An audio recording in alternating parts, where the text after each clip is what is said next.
Hello and welcome to New Day. I'm your host, Dr. Rickey McCray. I'm so excited to be with you. We like to say it's not an accident or happenstance. You are here on purpose. And I believe that here on New Day, you're going to hear something, you're going to experience something that's going to be a blessing in your life. We believe that your healing is worth fighting for. I'm excited because today I get to interview someone who I have admired from afar. She has done so many things in our community. She has so many awards. So many people have testimonies of how she has blessed them, how she has encouraged and empowered them to grow their business. She is an entrepreneur. She is a mother. She is a force to be reckoned with. She continues to create and she continues to overcome and she continues to think about our people and begins to pour into them so that they can become all that God has created them to be in business. And so she's got some phenomenal ideas and she has a new book out. I am talking about Katina Washington. What's up? Wow, that's a great introduction. Thank you. Yes, I am so glad to have you on the show. The first time I heard about you was from my wife. And my wife was sharing that she was getting ready on a Saturday to go to the She event. And I was like, the what event? You going, what are you doing? Yeah. And all I thought, she was going to spend some money. Yeah. But that too. Exactly. And so she started sharing with me about the She event. And I got a chance to actually perform and sell my book at the She event that was at Lafayette Square in 2019. So I was so excited to meet you. And I'm so grateful that you are here. But you have a new book out. And I want to make sure that everybody gets this. Make sure you go and get Becoming Whole, Journey to Authenticity by Katina Washington. So we want to ask you some questions. Yes, I'm excited. Thank you for having me. It's an honor. I'm glad you're here. It's an honor to be here. Your book is really, of course, a small piece about your life and the things you overcome. And so I got to share with you, as I was reading the book, it only took me 4 days to finish the book because I was just so excited.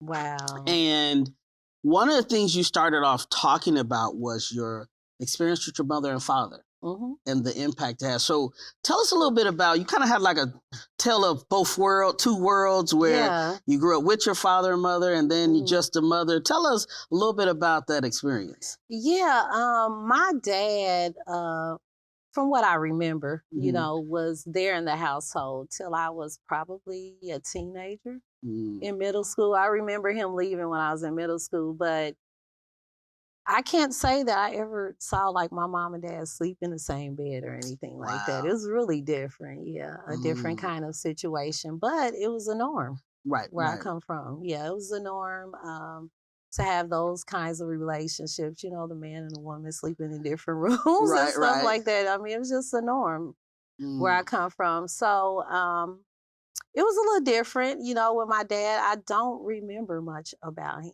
even though, he was there until my teenage years. It was just very sporadic. Like him there and then leaving and then coming back. Yeah, and it was kind of like that the entire time. You tell a story about how you, two particular ones. One is where your dad took you to his kind of what I would call day parties or drinking parties. Yeah, that and have was you often. sitting in the corner. Tell us a little bit about that, but move into this idea of him building. You talked about how he was very innovative and even built you like a life-size dollhouse. Yeah, he did. He's very creative. Okay. And I think that's where my artistic, all of that came from. Yeah, because my dad, he could take nothing and make something out of it. For real. Yeah, I remember that about him vividly, how he would create things with his hands and just very artsy.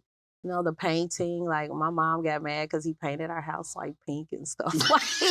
Pink? I mean, back then it was like, wow. Okay, what's going on? Yeah, right. Right. But yeah, he did things like that. And it was just always his creative ness and that about him that I really paid attention to and liked and loved.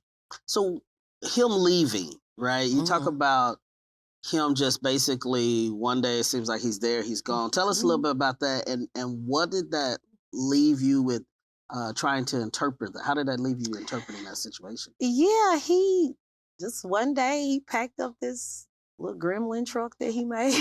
That he made? Yeah, because he literally like cut off the back of the car and like put boards up and made like a pickup truck. It was really weird. But yeah, he did that and he was like he was leaving. I mean, nobody talked about it. No one even got any mental health, help or anything like that. It was just like he left and it's like business as usual. And I think that was the culture a lot, just, it happened and you just keep going. Or you think you're going, but really you're like on a hamster wheel, just moving and not going nowhere. Wow. And when you talk about not going anywhere, you mentioned your mom and your dad's relationship was volatile. It was a lot of ups and downs and him not working and things like that. And there was some level of abuse in there. And this is a new term I heard, but there is a such thing as financial abuse. Oh, absolutely. If you're not supporting that other person and bringing something to the table, you talk a little bit about your mom staying and how that impacted you. Yeah. How did that impact you, your mom staying in that situation? It was like you stay no matter what, and until the day that my dad passed away, they never got a divorce. Like he had been gone like 30 plus years. Yeah, like it's strange. That is some old school stuff right there. That is some old school stuff. Yeah, it's strange. So he was gone like 30 plus years away from our household. Yeah, and how did that influence you with your relationships? It made me feel like you stay no matter what. Like that's the norm. And not to have that standard set, and have an example of a great standard for families and relationships. I mean, you just kind of build as you go. And you talk about some of the abusive relationships that you were in. I don't want to tell the whole book, but there's a story about you, a boyfriend who physically hits you. Yeah. And as I'm reading the story and I'm saying, "Oh, you are leaving now." I'm like literally telling you, "Katina, leave him." Exactly. And then and then it's like no, because you sometimes it takes us many years to realize like we have Stockholm syndrome. Just protecting the abuser. A lot of people are like, why don't you leave? But then you feel sorry for your, like, that's a real thing. To feel sorry for your abuser. Even when you talk about financial abuse and stuff like that, some people won't leave because they're like, what are they going to do? Because I've always taken care of them. I've always done this. I've always been the person that's there to help them through. And then you feel bad and then you stay. Oh. Yeah, that. So, so as you talk about that, at some point you decide you're not staying. And so for you, what was the turning point of staying in an abusive relationship? Yeah, I won't even say in that relationship that it was like, I've had enough. It was more so, he doesn't really want it like that, and I'm kind of tired of it too. So it was kind of one of those things. But I won't say that I, eliminated that kind of abuse out of my life. Wow. The physical, but not like the mental part and just the dysfunction. Yeah. That took a while. So you, as you talk about this while in this journey, obviously you talk a little bit about your daughters, right? So you have three beautiful daughters who are successful in their own right. And I wonder, as I read the book, I'm like, wow, this this is a great tribute to you as a single mother. Oh, yeah. And your determination. You talked about how you were determined not to stay on welfare and things like that. So tell me, where did that determination come from? One day I remember I was going to like child support court. Right. And I was one of them that I didn't want like to be vindictive or anything like that. Okay. It's just like, give me a little bit of something to help me take care of these kids, right? So yeah, that was my stance on that. So one day I went to child support court and I left out of there just frustrated, like I always did. Because there was never a time when I got it like for all three of them at one time. Okay. Yeah, wow. So it was just frustrating. So I come out of there and I'm like, here we go again, you know? And so this lady, she was standing on the outside of the city county building. And she's like, honey, come here. Because I'm just crying and upset. And she's like, come here, come here. And I'm like, okay. And so I go over to her and she's like, what's wrong? And, you know, I just start telling this stranger all my business, right? I did. I start telling her everything. And she was like, well, do you pray? And I'm like, yeah, but don't nothing ever happen. It's like always turns out the same way. Yeah, yeah. And she said, well, then you need to change your prayer. She said, well, may I ask you what you pray about? I said that these guys start paying child support help with these kids, right? And she said, well, I ask God to allow you to take care of them without the child support. Oh, wow. And I think that's when it changed. Yeah, like I ended up getting a better job and we kind of went on, you know, and it changed things, a lot. And it made me look upward, you know, instead of like, oh, woe is me. You know, it's like you got to walk in power and say, I'm going to be able to do this. And so here we are.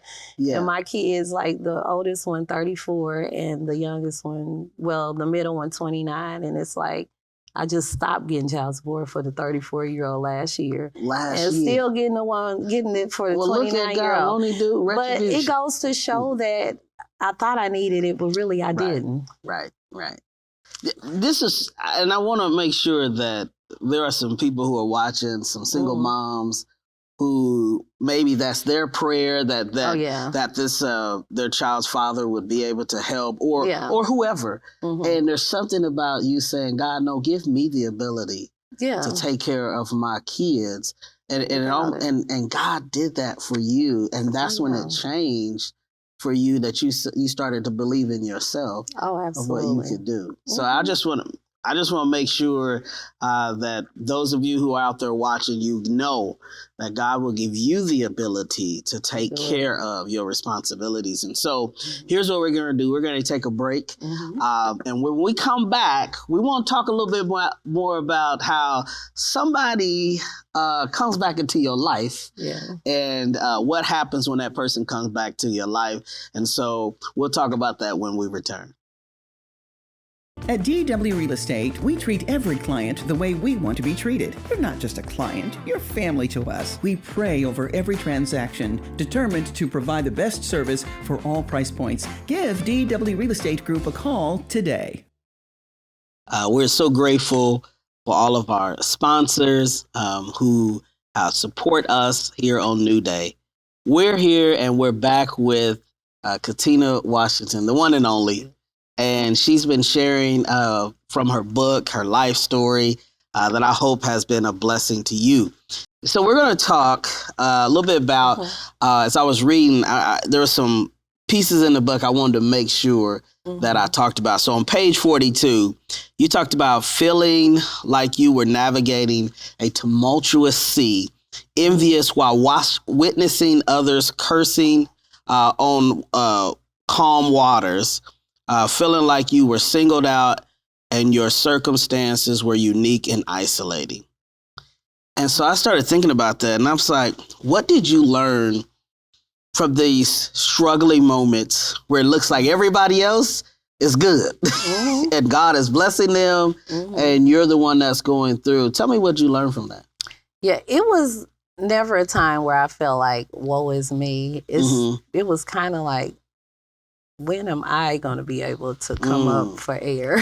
You know what I'm saying? When is it going to be my time? Yeah, just to just have a time to just exhale. You know what I'm saying? And breathe without just a lot of stuff. Right. Because I felt like throughout my life, it was just always stuff happening, you know? And so one of the incidents, to explain what I meant with that was, like, when I was a kid and I would go to a sleepover, like, I would see all the little girls with, like, Smurf gowns and strawberry shortcake. You know what I'm saying? And all of that. Right. Here I am with my brother's T-shirt on. Like, I was cool, but I was like, that would be cool to have something like that too, you know? Yeah.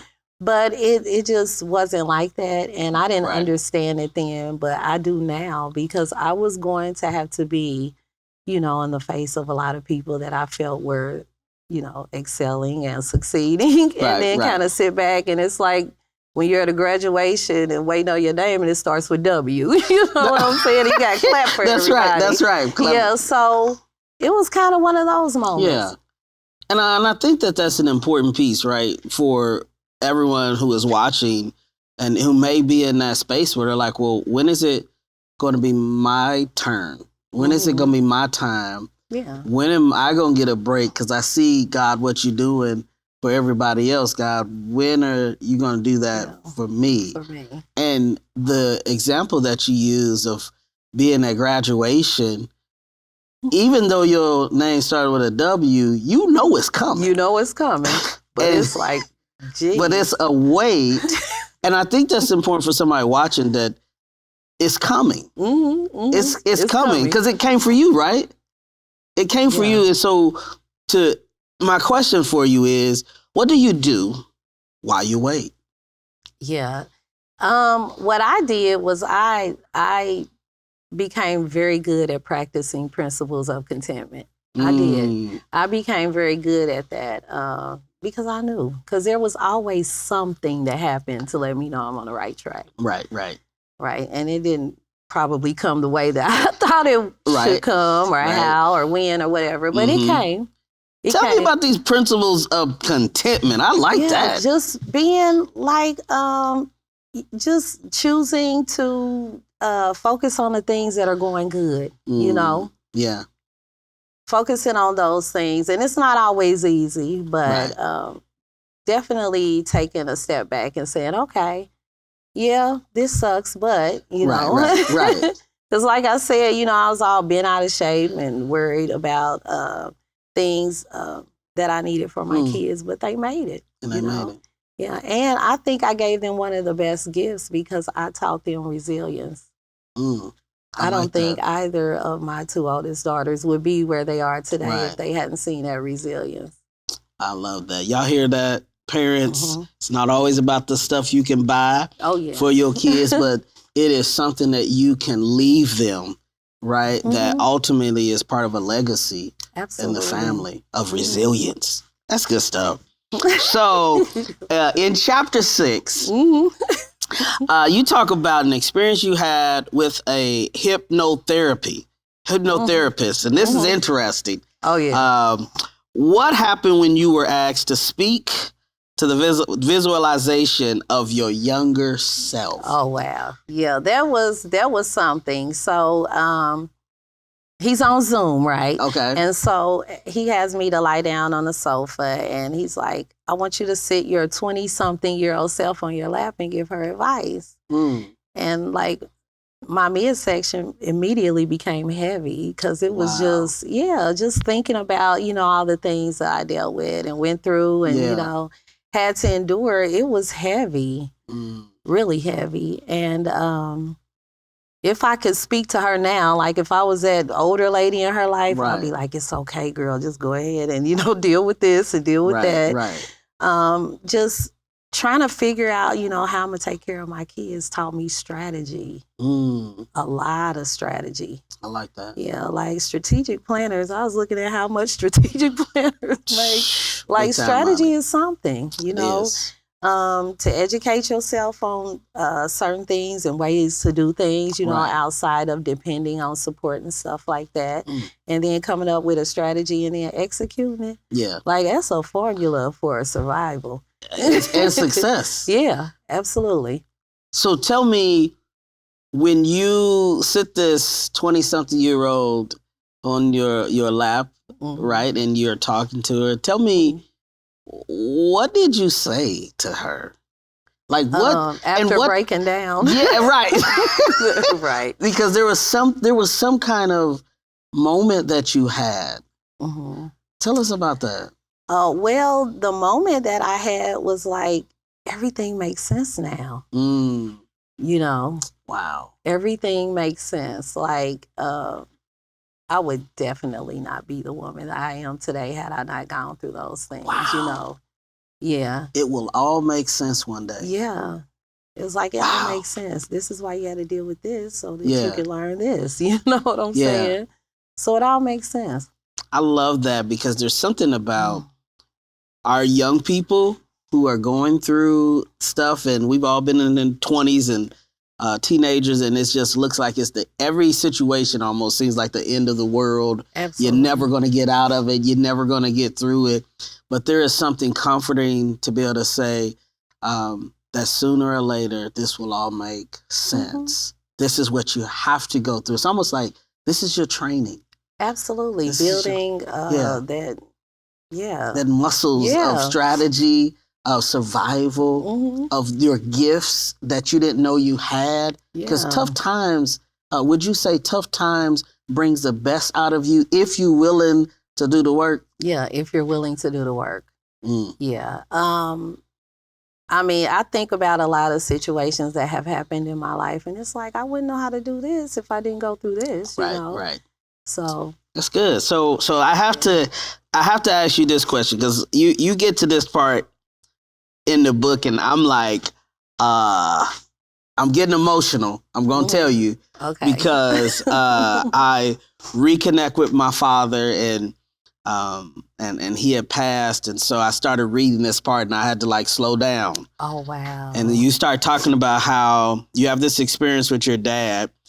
You have heard that he is in the system, and you have to go and get him. Yeah.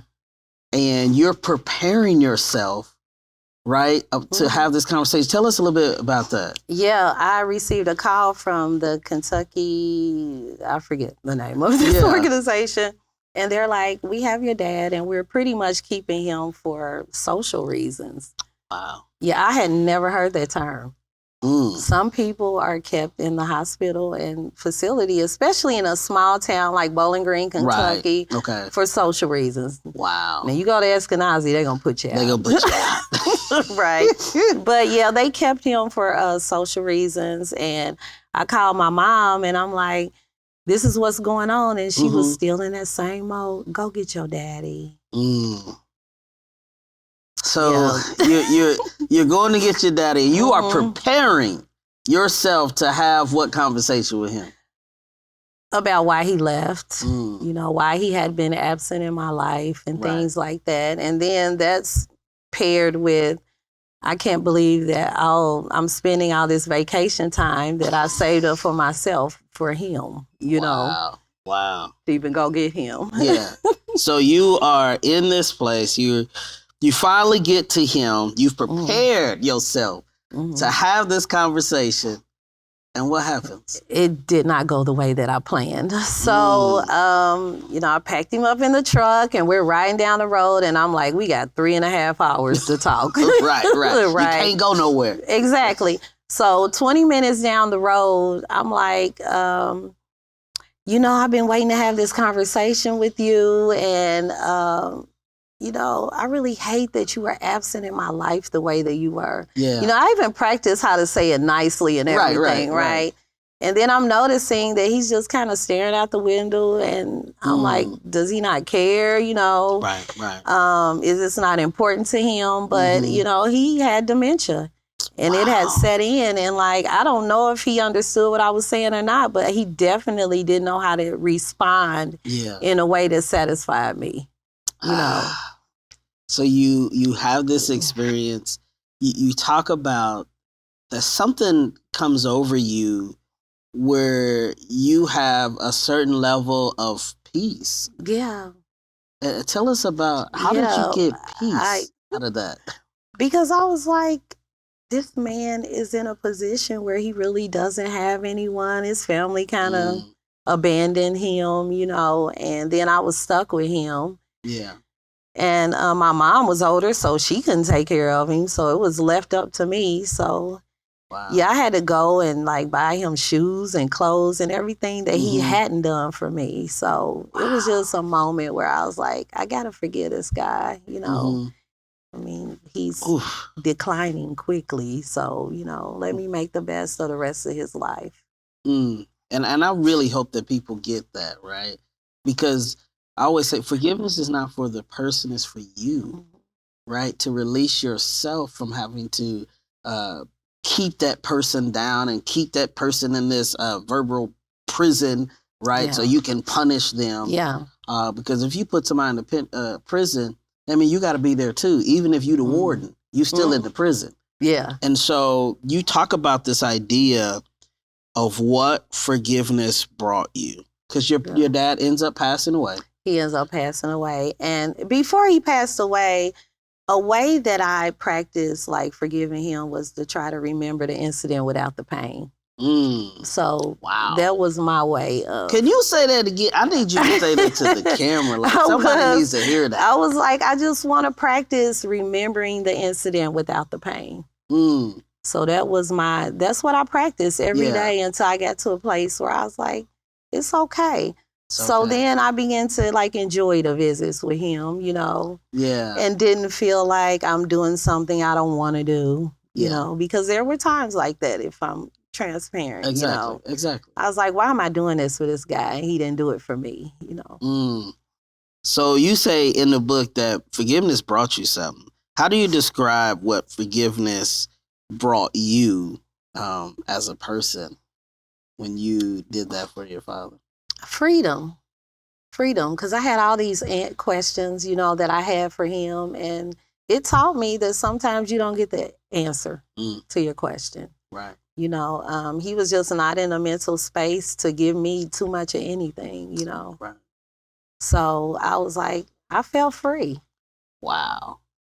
That is powerful. And so freedom is what you received for your forgiveness. It was almost like the reward. Yeah. The reward for forgiveness was freedom. And just the weight lifted, you know, just feeling heavy. Like that girl that was sitting on my lap, you know, just that was part of the heaviness right there. Was your father? Yeah. Yeah. Yeah. And the unanswered questions can be heavy. Can be heavy. Well, we are just getting really deep into this, and I am excited that you are sharing, and I pray that everyone is being blessed. Here's what we're going to do. We're going to come back, and we're going to talk about this next season of your life where the She event is birthed out of an evening. So when we come back, we'll talk more about the She event. We're here with Katina Washington.